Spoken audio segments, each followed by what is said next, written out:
Hello YouTube, my name's Nero, and today we use some Call of Duty Advanced Warfare in another episode of DNA Saturday, which is the weekly series here on my channel where subscribers send me in DNA bombs. That was the create class we're using throughout the entirety of this video. If you guys would like, you can go back and pause to get a good look at the class, but I'm going to be talking about the class setup throughout the entirety of the video regardless. So this was a pretty nice one sent in by a guy named It's Innocent, who was a pretty frequent guest last year during Call of Duty Ghosts with Chem Strike Saturday, making a return here in Advanced Warfare with DNA Saturday. Definitely a good player. You'll be seeing that throughout this video.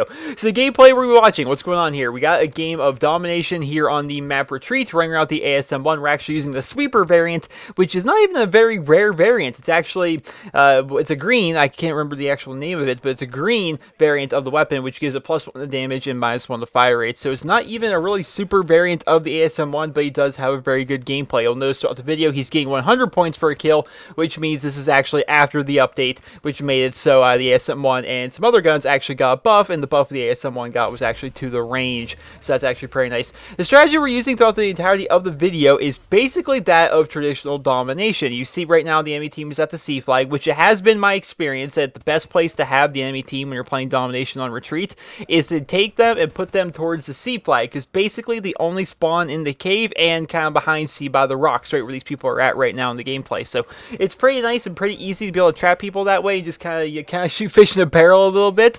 It's definitely pretty nice, but you'll notice partway through the gameplay the spawns kind of flipped and they're over on the A side, which is a lot harder to control, and he ends up just taking out so many people so quickly, and it's definitely enjoyable gameplay to watch. I had a whole lot of fun watching it, so hopefully you guys will as well. Let's go ahead and start talking about the create class we're using throughout the entirety of this video, because a lot of people like to know about the create class. A lot of people like to know about like the perk setup and the attachments and all that kind of stuff with the class, so let's go ahead and delve into that. So the attachments we're going to be running throughout this gameplay are going to be foregrip as well as silencer. And I want to give you guys a piece of advice and say that silencer itself is probably the most optional attachment of any of the attachments in Call of Duty. Red Dot say I guess would be the second most optional attachment. You know, but most guns, they can benefit from a silencer, but the silencer also gets rid of the range a little bit, which makes you a little bit weaker at distance. So because of that, some people don't like to run silencer, whereas other people like the added stealth bonus that you get by wearing a silencer, you know, not showing up on the minimap. So it's really up to you as to whether or not you would like to run a suppressor on your gun or not. But he is running foregrip, and I should say that foregrip is my recommended attachment here on the ASM1. You should definitely run the foregrip. So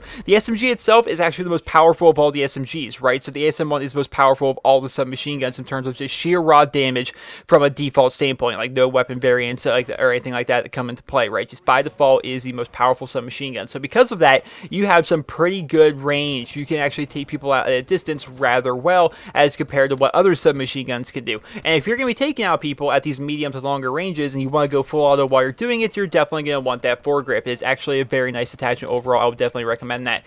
Here's the part of the gameplay, by the way, where the spawns end up flipping over towards the A flag, so he has to completely change what he's doing. It just starts going wild. Is that a quad feed right there? That was a quad feed right there. I'm noticing a lot of these DNA bomb gameplays that are submitted to me. Quad feeds that always end up seeming to come into play. But the perks, just to cover on the perks really quickly, he has a ton of perks. He actually has 6 perks because he's only running 1 score streak, which is the UAV. He's not running any kind of exo ability. He's not running any grenades. He's not running a secondary even. He's loaded up on perks right now. So he's using low profile and lightweight as his perk 1s. He's using peripherals as well as blind eye as his perk 2. And he's running blast suppressor and scavenger as perk 3. I'm seeing a lot of people now using scavenger. It doesn't seem to make sense to me. I've never found a situation here in Advanced Warfare so far where I was like, man, I wish I had scavenger, because I just always pick up a different gun. I don't know.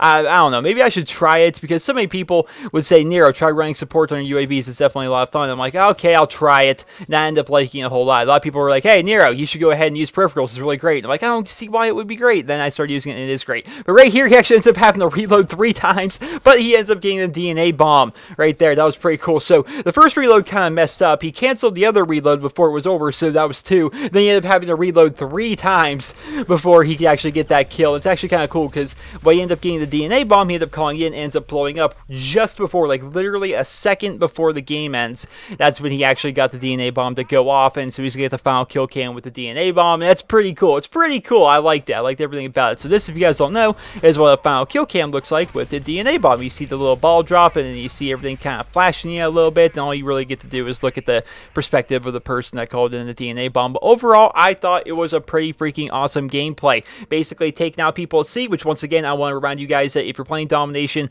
here on the map Retreat, you want people to be over towards the C flag, and then once the spawns kind of flipped, because they kind of inevitably do that in Call of Duty, he went over towards the A flag and just started dominating people. It was great. It was really fun, really enjoyable overall DNA bomb to watch. I definitely enjoyed it. Thank you to Mr. Innocent for sending that in. I hope you guys will enjoy this episode of DNA Saturday, and if you did, please be sure to leave a rating where you guys feel the video deserves. And if you guys would like to go ahead and send in your guys' DNA bombs for next week's episode of DNA Saturday, well, watch this video right here. There's an annotation on your screen that you can click, as well as a link to it down in the video description. That video will tell you all the rules I want you to follow when submitting your stuff for DNA Saturday, as well as I give you helpful and informative tips as to things I'm looking for when I'm going through all of your gameplay. Let's say you're submitting gameplay, but it's not being chosen every single week. There's probably a reason. You're probably not following all the rules, or you're probably not following the suggestions I give you guys as the things I'm looking for when I'm going over things for DNA Saturday. So go watch that video. It's definitely helpful if you're looking to get on the show. If you guys would like to go ahead and check out Mr. Innocent, you can find him over at youtube.com/It'sInnocentHD. Once again,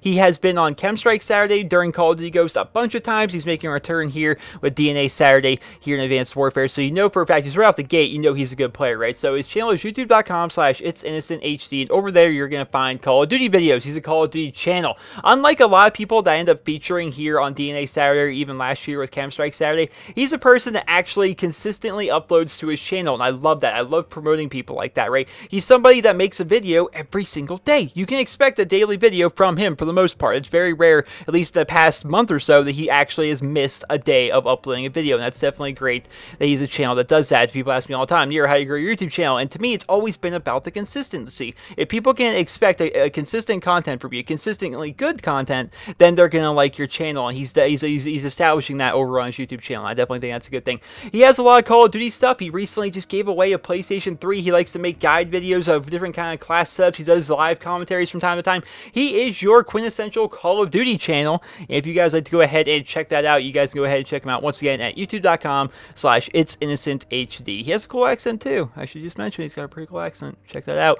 Hope you guys all enjoyed this episode of DNA Saturday. And if you did, please be sure to leave a rating. Hope you guys all have a wonderful day.